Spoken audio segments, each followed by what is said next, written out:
Stocks हैं जो नतीजों के दम पर फोकस में है, और ऐसे ही एक कंपनी से हम बातचीत करेंगे, स्टार हेल्थ के मैनेजमेंट से। पहली तिमाही में स्टार हेल्थ के मुनाफे की बात करें तो वहाँ अनुमान के मुताबिक नतीजे रहे। कुछ नतीजों की बात करें तो 11% की बढ़ोतरी रही है।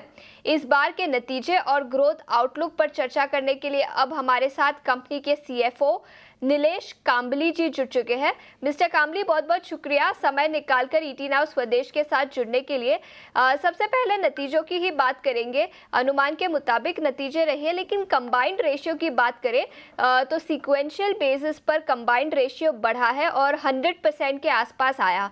क्या आप हमें बता सकते हैं कंबाइंड रेशियो पर आउटलुक क्या रहेगा? क्या क्लेम्स बढ़ सकते हैं अगले कुछ क्वार्टर्स में?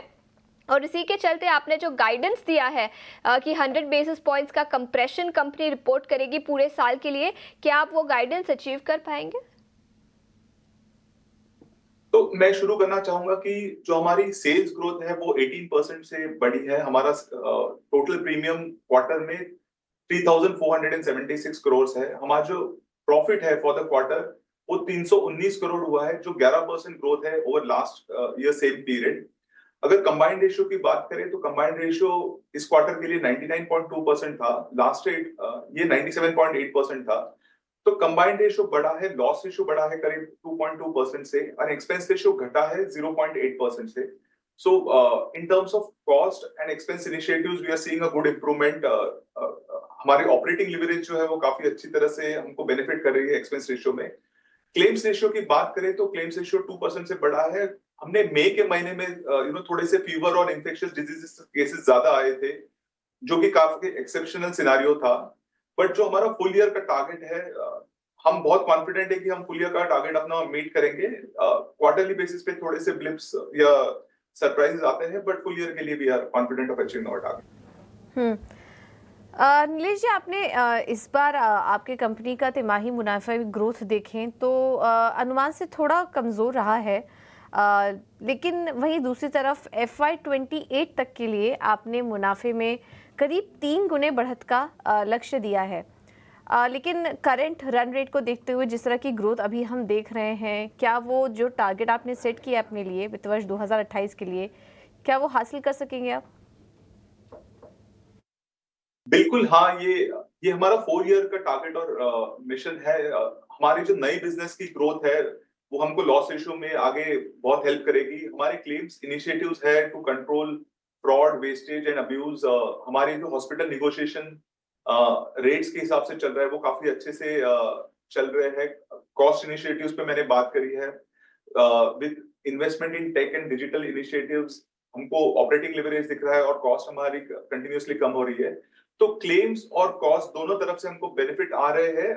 ये क्वार्टरली बेसिस पे थोड़े से सरप्राइजेस हो सकते हैं, बट लॉन्ग टर्म जो हमारी स्ट्रेटेजी है, we are there and we have the strategies in place to ensure that the profit growth is in line with our stated objective of 3 times increase.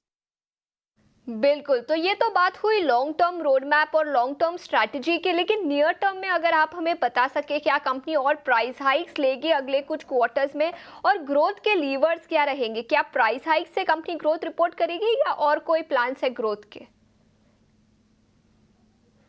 बिल्कुल, हमने कहा है कि प्राइस हाइक जो होती है वो प्रोडक्ट लेवल पे होती है। जब भी एक प्रोडक्ट एक लॉस रेशियो अटेंड कर लेता है, हम रेगुलेटर के पास फाइल करते हैं एंड प्राइस हाइक इंप्लीमेंट करते हैं मार्केट में।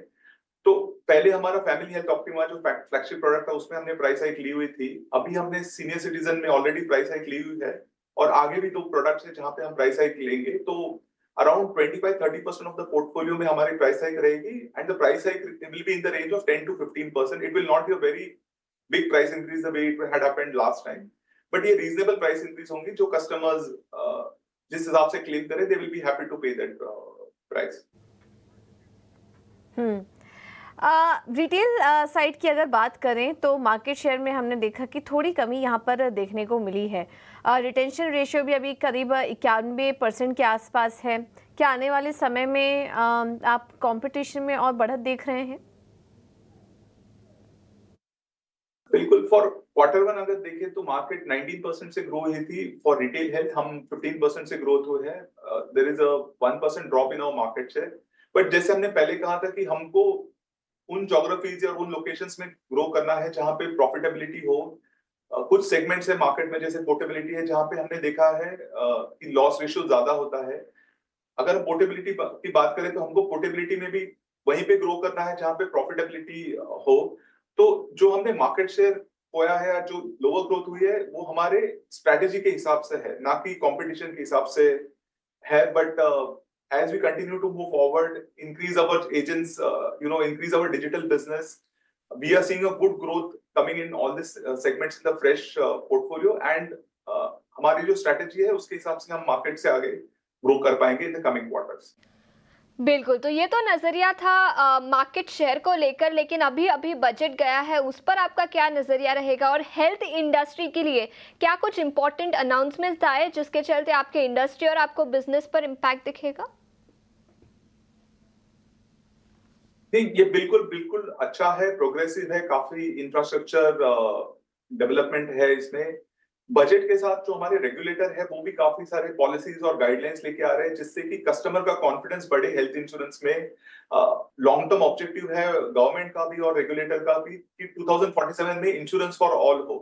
तो उसके लिए जो भी करना चाहिए in terms of increasing the confidence and trust of the customers, दो steps are taking place. Regulator जो है वो गाइडलाइंस लेके आ रहा है कि एक घंटे में कैशलेस क्लेम्स अप्रूव होना है, 3 घंटे के अंदर डिस्चार्ज के टाइम पे अप्रूवल होना है कस्टमर के लिए। जो भी प्री एग्जिस्टिंग डिजीजेस है उसका जो टाइम पीरियड पहले 4 साल था वो 3 साल पे लेके आ गए हैं।